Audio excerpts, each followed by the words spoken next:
Good afternoon, everyone. Good afternoon, community, and welcome back to our community live. And as we celebrate with the Teachers Month or Teachers Day celebration, we are happy to announce and to introduce to you what we considered as our teachers here in Qualfon. Of course, our trainers. Ladies and gentlemen, let me introduce to you our specialty trainer, none other than Sir Edward. A round of applause.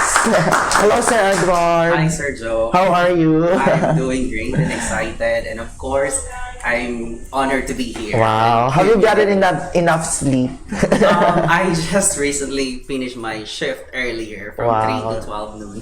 Thank you so much, sir, for gracing the show. And of course, thank you so much, Mamunessa, for abruptly responding to my message. Hi, Miss Vanessa, and training department, of course.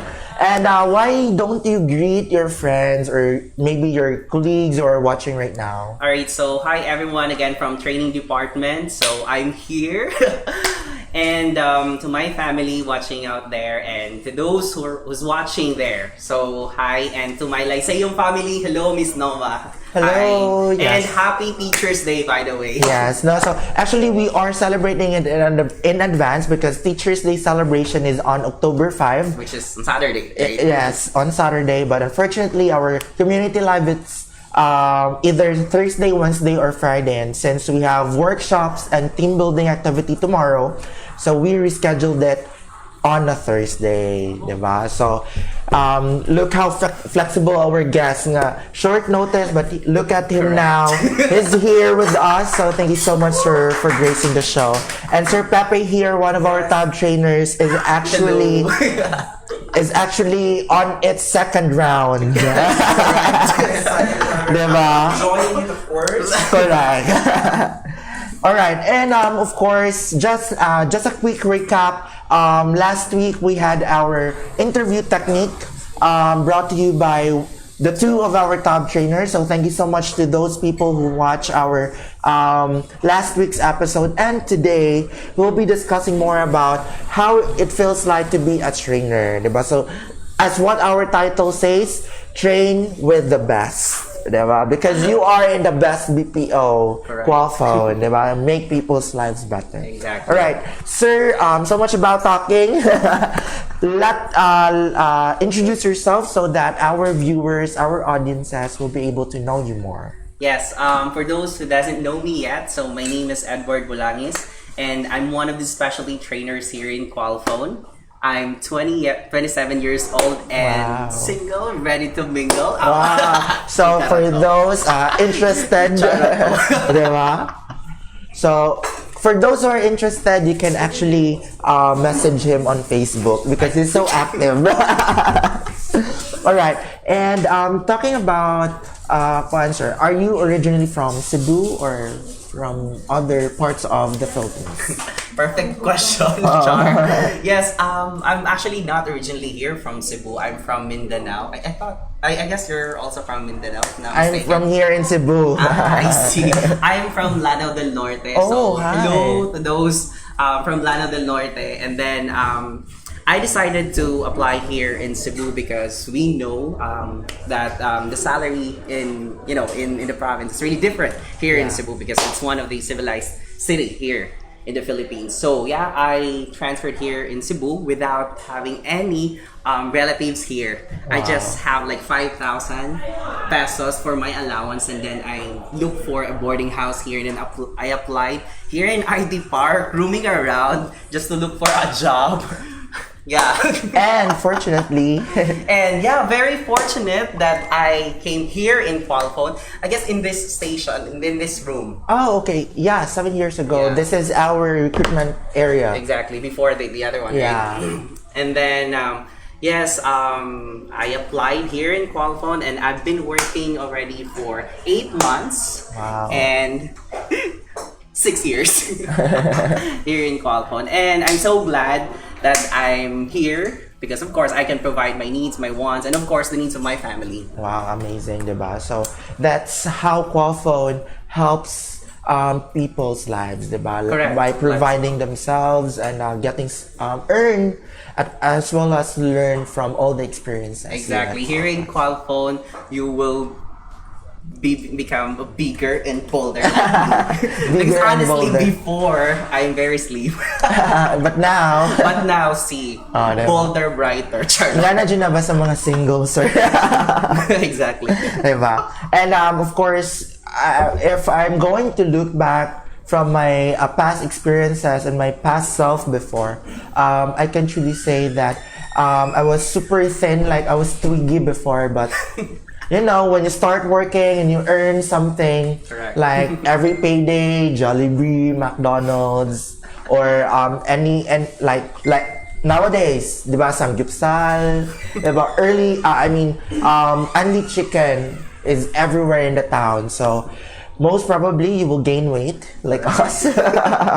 So what are you waiting for? Apply now. And gain weight. If you want to Alright. gain weight, go. Yes, here. and speaking of your hometown, sir, if I'm going to go to Lanao del Norte, and I will be asking, what would be the possible tourist attraction that I could visit? Which places are you going to recommend to me? Okay, so in Lanao del Norte, we consider this the land of beauty and bounty. Yes. We actually have there the Maria Cristina Falls. I don't Yes. know. I guess you've heard Maria Yeah, Cristina postcards. Correct. And elementary, di ba? One of the top tourist spot here in the Philippines. Correct. Yeah, and then we have in Mindanao, we actually have a lot of falls there. Yeah. And other stuff like springs, we also have there.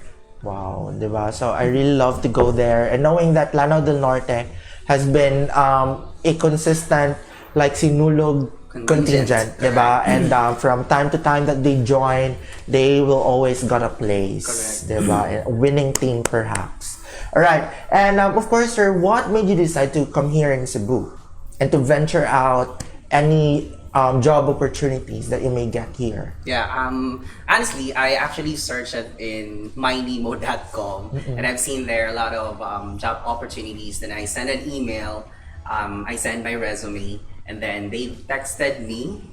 So, of course, opportunity knocks only once. Why not grab it? Correct. While the iron is hot, strike. Yes, Correct. di ba? What a good wisdom. Correct. And then, yeah, that's why I came here and I applied here.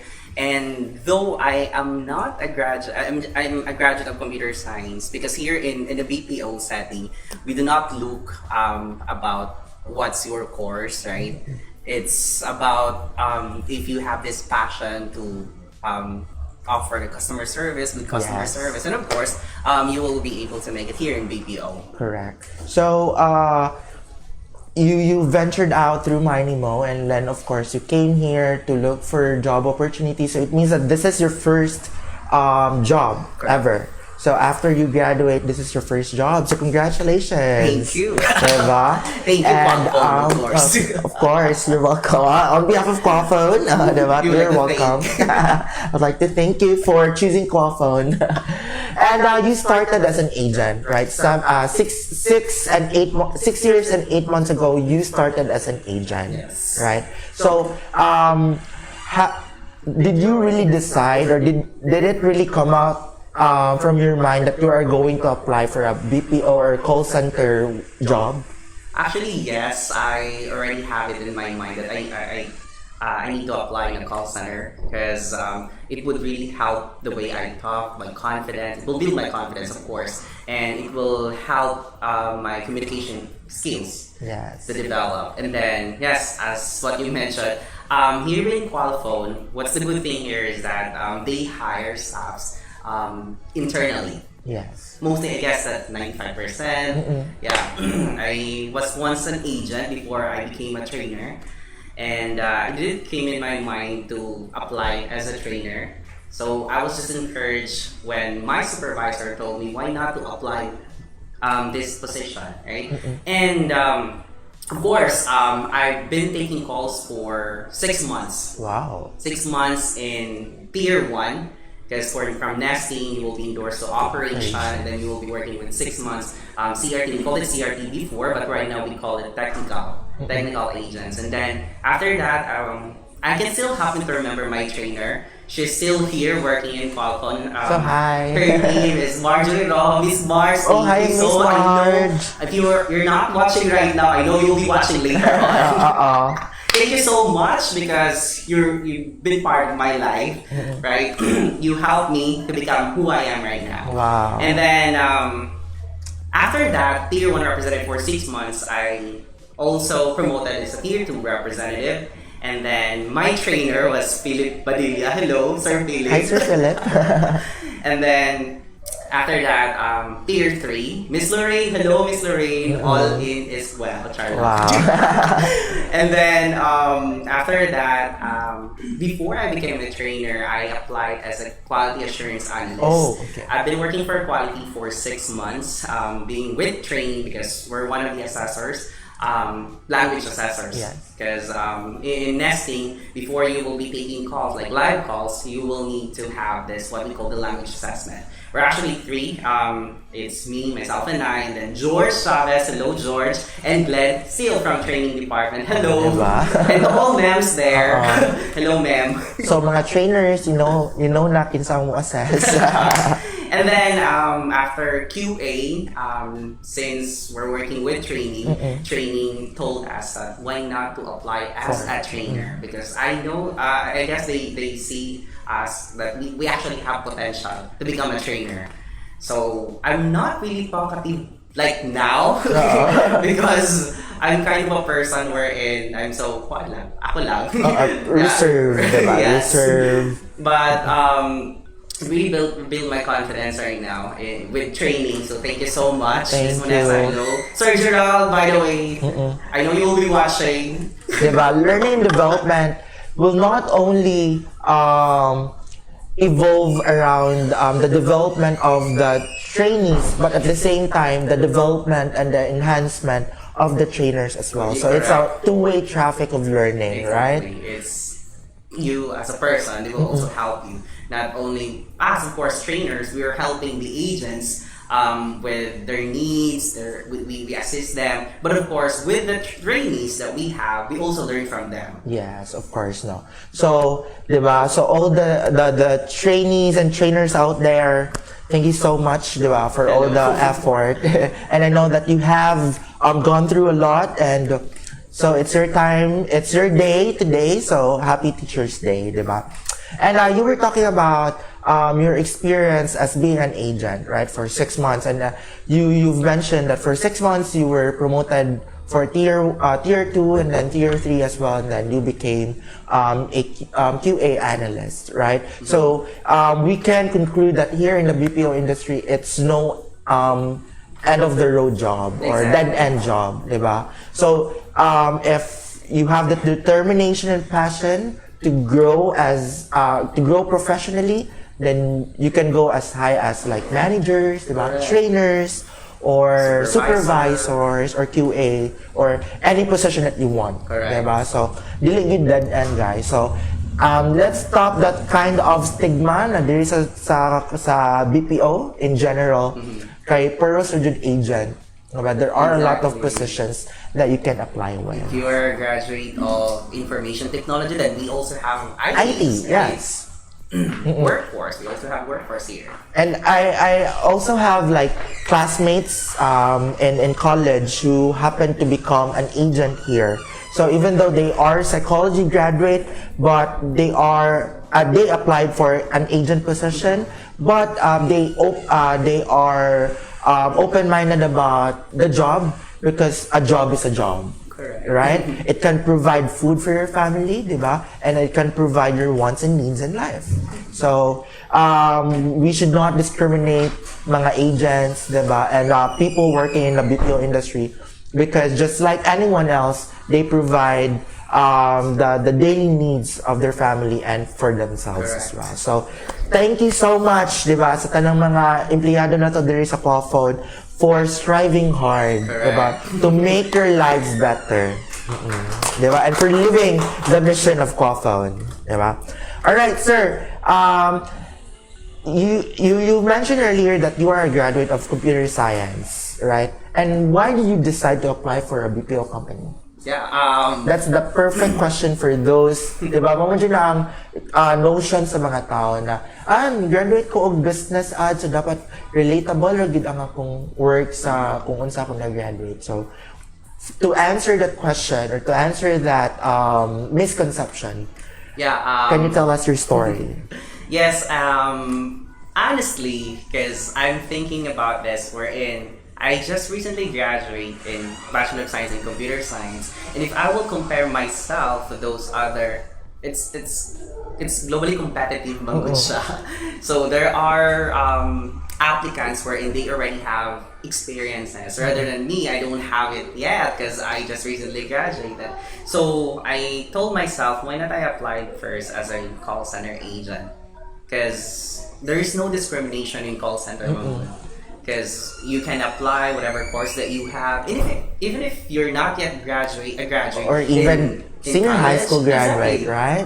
Correct. So yeah, that's the reason why I applied here. And then look at me now.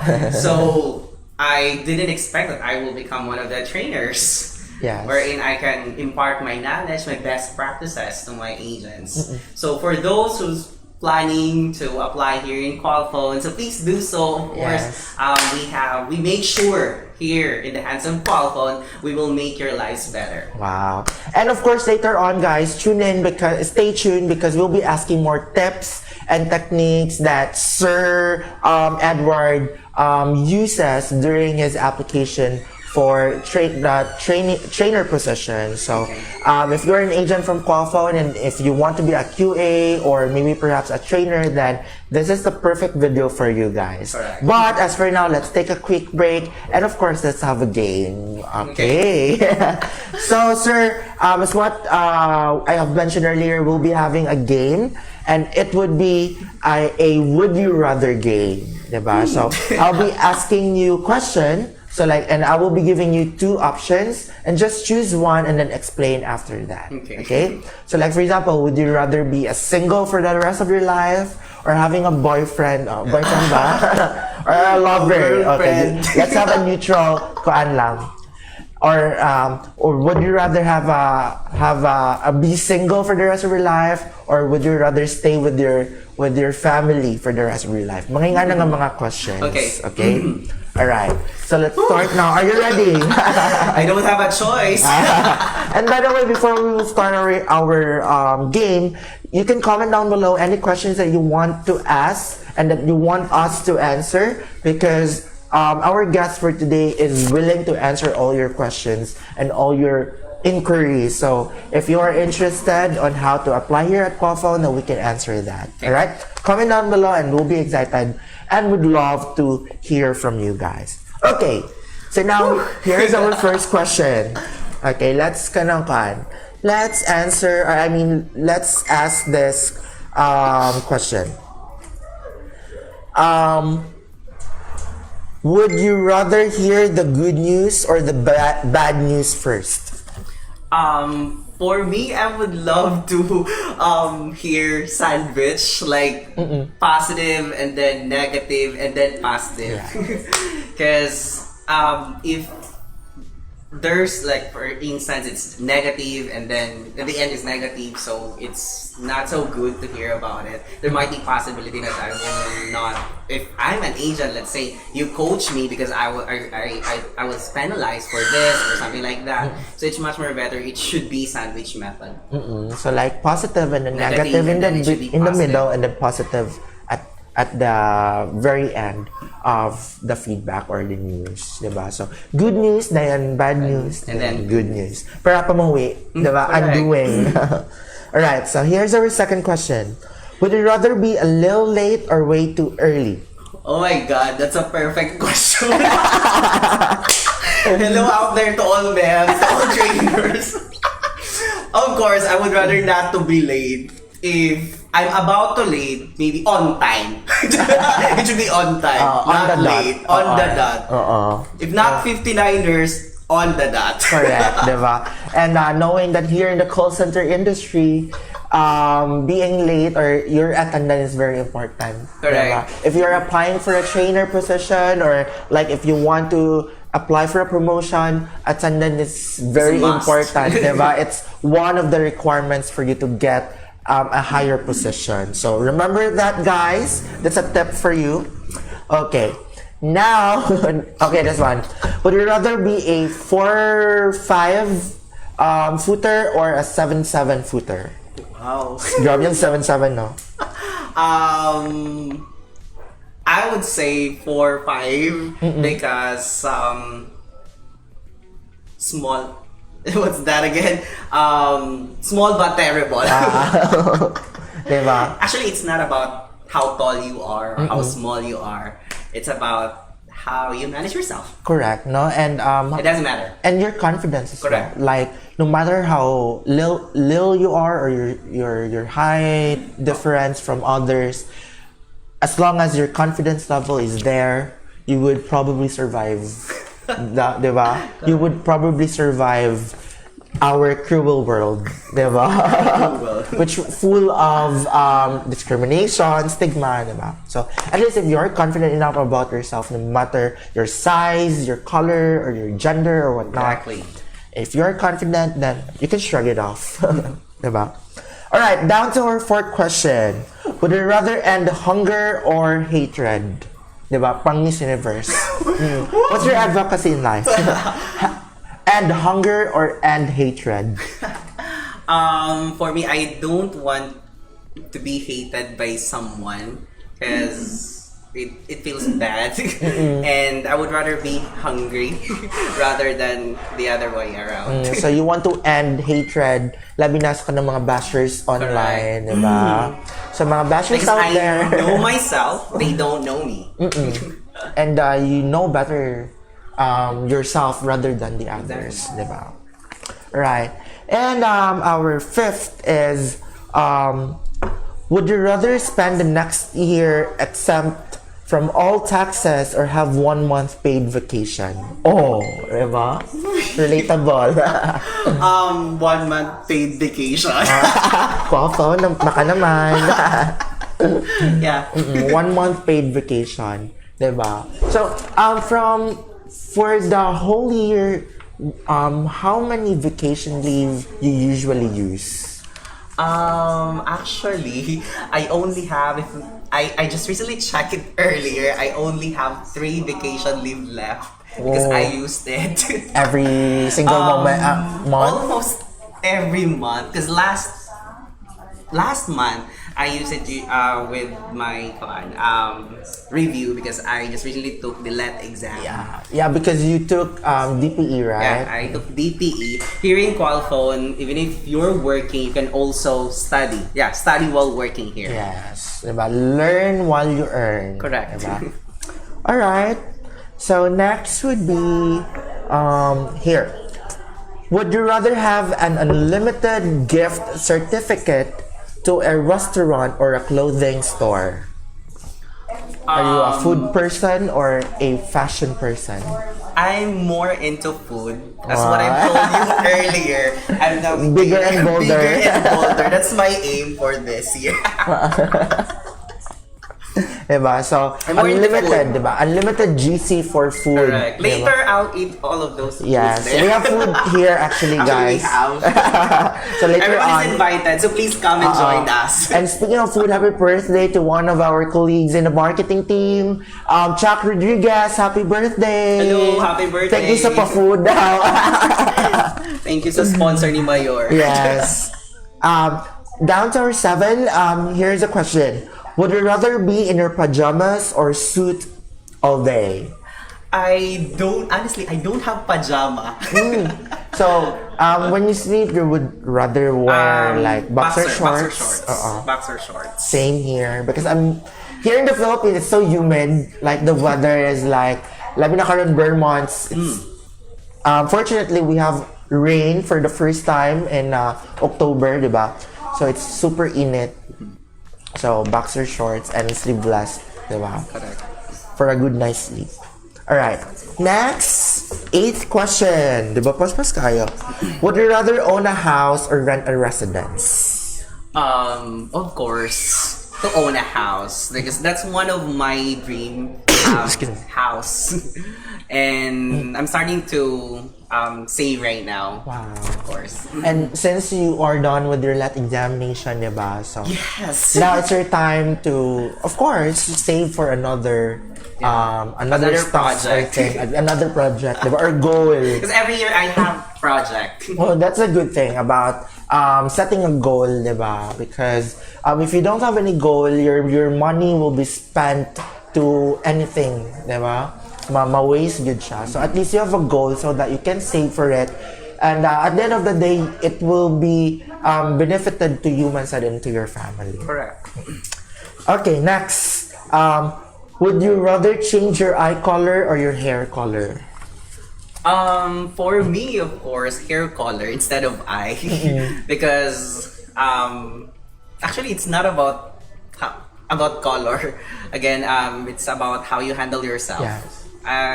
If I'm given a chance to change something about myself, no, I would rather not Duh. change myself. Miss Universe, ladies and gentlemen. So you choose hair color. So if you are going to color your hair, which is not appropriate here in Qualfon, although there are a lot of people here in Qualfon would rather dye their hair for fashion, diba? Like me, usually in sinulog time, I usually dye my hair. So if you are going to dye your hair, what color would you want to to put on your hair? For me, I guess that would be highlights. Oh. Highlights lang, like Highlights lang. So like brown lang siya, brownish. white, ang nga Ah, white. yan na, di ba? Storm lang ang peg. Di ba? And have you tried dyeing your hair before? Actually no. Oh. Maybe in Sinulog. During Sinulog, we buy some Like kanang stuff. kaan lang, mga But it's non-permanent, washable. Yeah, it's non-permanent na hair color, diba? Water-based. Remember shampoo, oo, water-based na Water-based. hair colors. Okay, so virgin yung hair. Hi George, hello. Yeah, dagan na kay Kansang comment. hair. Check ka lang. Alright, next is, the last one would be, would you rather be a character in an action-packed thriller or a romantic comedy? Of course, romantic. Diba? Romantic. Oo, so romantic tayo, guys. Romantic because I don't have charlang. Pangarap na lang. In my dreams. Maybe someone who's watching right there would be interested, di ba? Because single and available, guys. So rom-com, ako sad, I would rather be in a rom-com kay in a action-packed nga kanang thrilling movie kay it takes a lot of training, di ba? Like, grabe yung action din tayo, oo. Though I am a sporty type of person, but sakit is lawas. Diba? So rom-com ta guys, kay we are more into like sweetness, diba? Love, lovey-dovey. And then comedy as well. Okay. Alright, so that was the end of our game.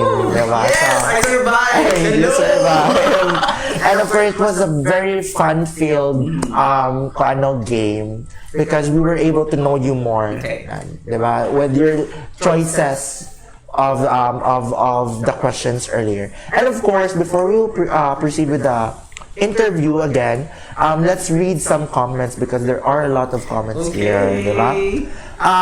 Let's read from Mark Kenzo Imaysay, lahi ra jud sir oy. Hi, Mark. He's one of my classmates in BD. Wow. Hello, Sir Mark. Sir Thanks so much Mark. for watching. And you can also share this one so that your friends who are interested to apply here at Qualfon will be able to know how wonderful it is to be Okay. with Qualfon. Diba?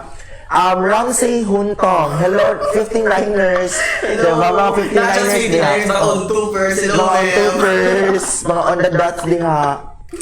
Lovey Villaret. Hello, ma'am. Hi, ma'am. Janine Lay, punctuality is the key to success. Hi, Edward. I'm so proud of you. Hello, diba? Miss Janine. Hello. See you soon.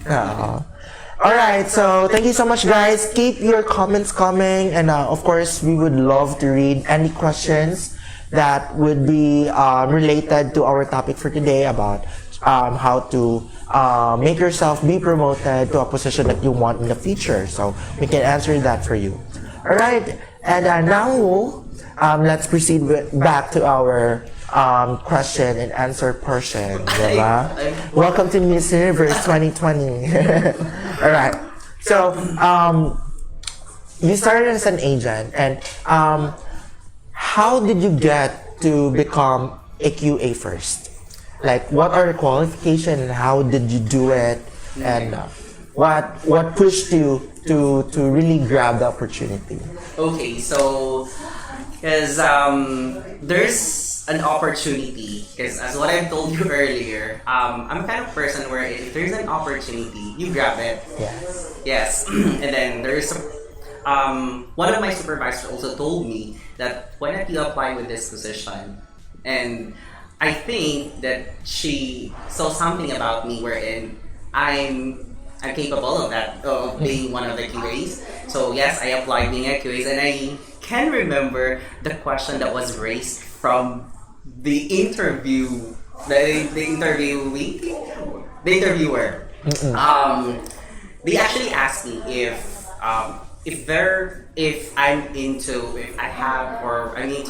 leadership or something like that. And then I told myself, patay, I don't have any leadership, blah blah blah, and so on and so forth. So, and then it came in my mind about Clash of Clans. Oh. I don't have anything to answer, but it came in my mind about the Clash of Clans. I'm the leader in the Clash of Clans, and I told them that okay, as a leader, of course, what I'm doing in the Clash of Clans is I'm reviewing because we have actually an option for us to review the game. Yeah. And then we the players coach, as well, diba? Correct. And then after that, we coach each and everyone na Parts ng parts group. a game. Oh, as a So team. that's how I answer the question.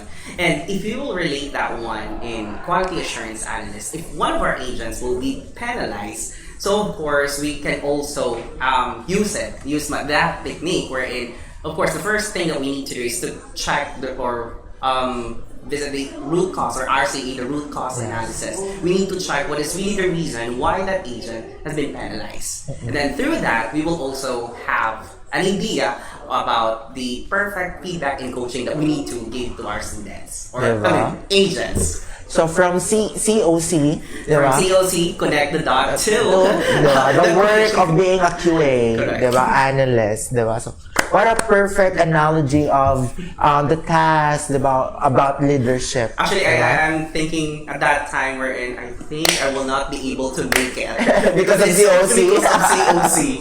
But because of that, I'm so thankful of that game. So guys, it's not all about negative when you are playing for like mobile mga games, diba? Or mga games, like for example COC, because there are a lot of things that you are going to learn from those games, diba? Di lang dyan ta magpa-addict o ayo. Diba? So deep within those kanang mga game habits ninyo, nadyan yung mga learnings. So use it during your job interviews because it will help you. Diba? Alright. And from being a QA, how did you get it to becoming a trainer? Yeah. Again, earlier I told you about we're partnered with training department.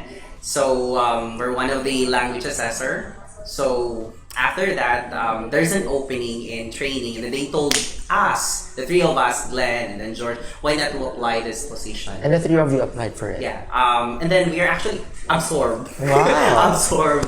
So and then after that, so they gave us of course trainees to train. So and then it takes time for us to learn. Because of course we know that learning takes process. Yes. It doesn't mean that you're a trainer, you already know everything. Correct. Even a teacher is always a student. Yeah.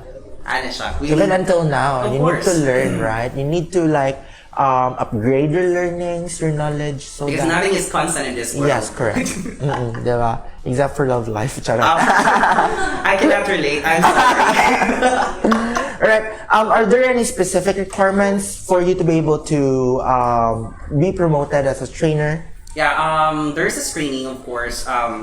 You made mention earlier about the attendance. Yes. We have attendance policy. So if you would like to apply to be one of the staffs here in Qualfon, so of course you need to make sure that you don't have any attendance issues, late 3 months issues. or 6 months? And I guess I'm not quite so sure, but I guess 6 months. But for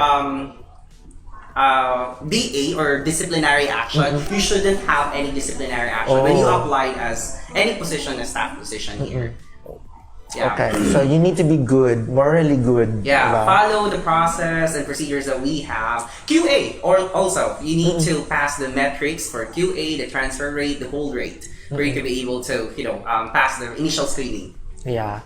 So, although there are a lot of requirements, but if you're passionate enough and determined to really go beyond what you are right now, Your then limits, yeah. oh yeah, diba? You can do it, guys. You can get any position that you want if you're really determined, Correct.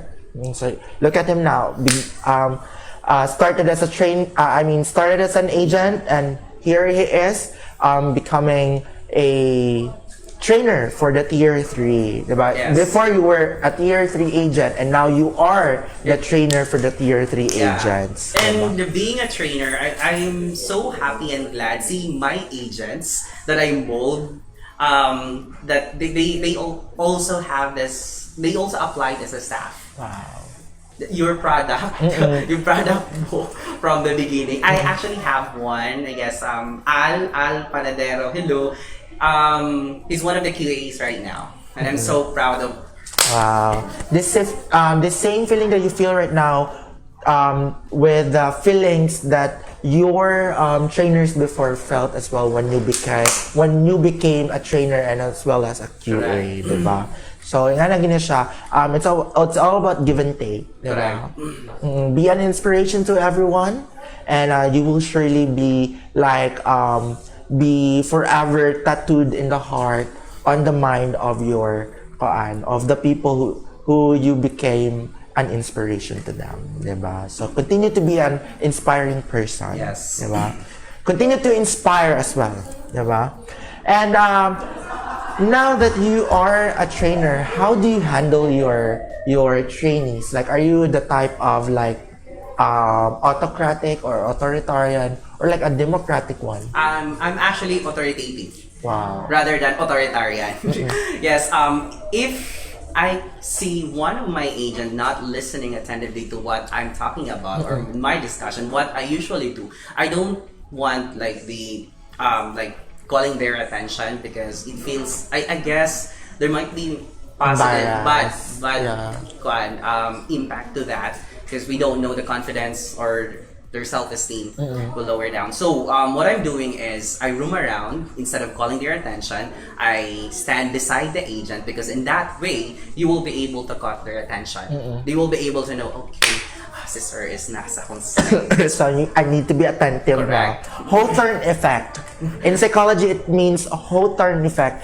If there are your supervisors or your superiors are right there in front of you, then you will be performing well. Correct. So that's a whole turn effect. Diba? So that's how you handle your class, diba? So now, if you are part of Sir Edward's class in the near future, then you know how Sir Edward handles his class, diba? So be prepared. Always prepare coffee and be attentive. All right. And have you really imagined yourself that you will be a trainer, despite that you have graduated a computer science degree? Actually, no. I told you earlier that it didn't came in my mind to apply as any staff position, because for me, I just want to have salary and that's it. As an agent, I'm contented. But honestly, it's really true that nothing here in this world that is contented with what he have right now, or he asa na siya karon. So since there's an opportunity, again, apply. Grab, di ba? Grab. And how it feels like to be a trainer here at Qualfon? I would say that that feeling that someone will say, "Good morning, sir. good morning. With respect, With diba? respect. The agents are very respectful. And then here in Qualfon, there's no discrimination. Yeah, we respect everyone. And of course, you have attended a lot of workshops as well and trainings here at Qualfon. Yes. Right? Can you share to us any trainings that you have attended? Yeah, here in Qualfon, we actually have Qualfon University. And currently, I'm taking Qualfon University with our trainer, Miss Melody, or our facilitator, Miss Are Melody. you applying for the Six Sigma certification? Um, Or leadership? on the way. On the process. It's on the process. Di ba hapit na ang exam For your batch? For my batch, I'm not quite sure. But as for now, you're taking for the leadership. Leadership. I guess of that's course. supervisory's Oh, readiness, if I'm not supervisory, mistaken. yes. Yeah. I've taken that one. Unfortunately, I've passed my Six Sigma Congratulations. certification last year. So thank you so much, Qualfon University, and of course, Qualfon, for that opportunity, diba? Because Six Sigma is super expensive. Like, for a class or session, you need to spend like 5,000 pesos. And here at Qualfon, they're giving it for free. Yes, Diba? and we would also like to thank Miss Monessa for giving us this opportunity to have the QU, and actually before we already attended QU, but it so happened that it's not been continued. So that's why it's been like recalled. So yes, it's on the process. Yeah. Congratulations in advance. Thank diba? You've passed your DPE, so of course, you are going to pass this one. Yes, if others pass it, why Yes, not? correct. And Qualfon University will assist you. Diba? So don't you worry about that one. Melody. Yes, Melody, you know. Okay, food, next session. Chocolates, And mga free tabi na siya coffees. chocolates. Oo. So chocolates, Miss Melody, thank you so much. All right. And any tips or techniques that you want to share to our viewers out there who would love to become an agent here at Qualfon, or maybe perhaps be promoted and land to a higher position that they want in the future? Yeah, if you would like to apply here in Qualfon, just make sure to review those things, because it's more on communication. So make sure you need to practice well, and we have this speed typing. So if I were you, you need to check any online typing test like Shark. I forgot that, is it Shark or the ASOP's table? So you need to practice on If that. you want to search that one on Google, then there are a Typing lot. test. Yes, just type in typing test. And then you may also, I would also say that you need to search in Google in advance the most interviewed questions. Yeah. Most interviewed questions. And of course, it's more on budget siya in a call center. So if you've given a question, and then you need to answer it, not just in one sentence, if possible, make it a paragraph. Yeah, paragraph, and with your experience Story, on it. yes. And make sure that it's relatable to the question. Correct. Diba? So if you want to know more about interview techniques, you can actually view our Community Live episode last week, because we've given you the do's and don'ts during the interview. Diba? So watch for it, because our top trainers shared to you guys on how to win the interview, diba? So thank you so much, sir, for gracing the show, even though it's a short notice. It's my pleasure. And I know that you just ended your shift, but here you are right now, sharing your thoughts, sharing your experiences to us, and thank you so much, diba? Because knowing that your schedule is like like mid shift, diba, or graveyard shift, but here you are. Gikan hapon antod karong orasa, you are here to grace the show. So thank you so much. And of course, thank you so much to all our community who are watching right now. And before we will end, let's read some comments here. So we have here Dor Flores Punsalan. Hi po, wala ba si Sir Jeremy dyan? Trainer po siya dyan. Actually, he already resigned. He's one of the best supervisors that we have. Hello, Jeremy Sir Taxon? Jeremy. Yeah, Jeremy Taxon. Oh, hi Sir Jeremy Taxon. And of course, Ramsey Singalog. Ikaw na Judward. Oh, diba? Very supportive. Thank you for fan to Sir. watching. And we have here another from Ramsey. maka-proud sa mga Bolangis. Diba? Is he related to you? Yeah, one of my relatives, of course. Hello. Hello, Bolangis family. And we also have here Shaura Empik. Hurot na akong bilid, sir. Ikaw na dyan, idol. He's one of my agents before. Hello. So, is she still in Qualfon? No, he's already not he's Part no of longer part of Qualfon. Qualfon. But thank you so much Yeah. for of course Being part of being Qualfon. part of Qualfon. Diba? I hope that we make your lives better. Yes. Because here at Qualfon, even though our mission statement is to be the best BPO, make people's lives better, it's not all about that. Those employees who just stayed here, but of course those employees who land a job to another company and fulfill their mission as well. Yeah. Diba? So that's all about Qualfon, guys. So even though that you are not a part of Qualfon anymore, but you are still fulfilling your purpose in life, then we are happy to know about it. Yes. All right. So thank you so much for all your comments and for being with us for how many minutes back? For 55 minutes, Wow, diba? I survived. Diba? I thought it would just be 30 minutes. Yeah, I told you earlier that we're going to have 45 minutes. You said, "Oh, are we Oh my God. are we going to survive that one?" But look at how talkative we are. It's almost an hour now. Right, thank you so much for being with us for almost an hour, and watch out for our community live episode next week because we'll be talking more about our experiences here at Qualfon. And by the way, speaking of Lanao del Norte, Qualfon Cebu will be coming to Misamis Occidental. Is it an Oregon? Yes, Oroqueta, Tangub, and of course Ozame. So see you there this October. I'll be there. So if you want to join us here in Qualfon, then please follow or like our Qualfon Cebu page so that you will be updated on the latest announcement of our Mindanao Tab and Job Caravan. Alright, so grab that opportunity, guys, because Qualfon, it's once in a lifetime lang dito. Once in a blue moon that Qualfon will be coming to Mindanao. So see you there. And of course, this coming Saturday will be in Consolacion, Municipality of Consolacion here in Cebu for their local job fair. So if you are from Consolacion, Mandaue, and Liloan, then you can visit our booth, 5th floor of new municipality building of Consolacion. So see you there from 8 a.m. to 5 p.m. Alright?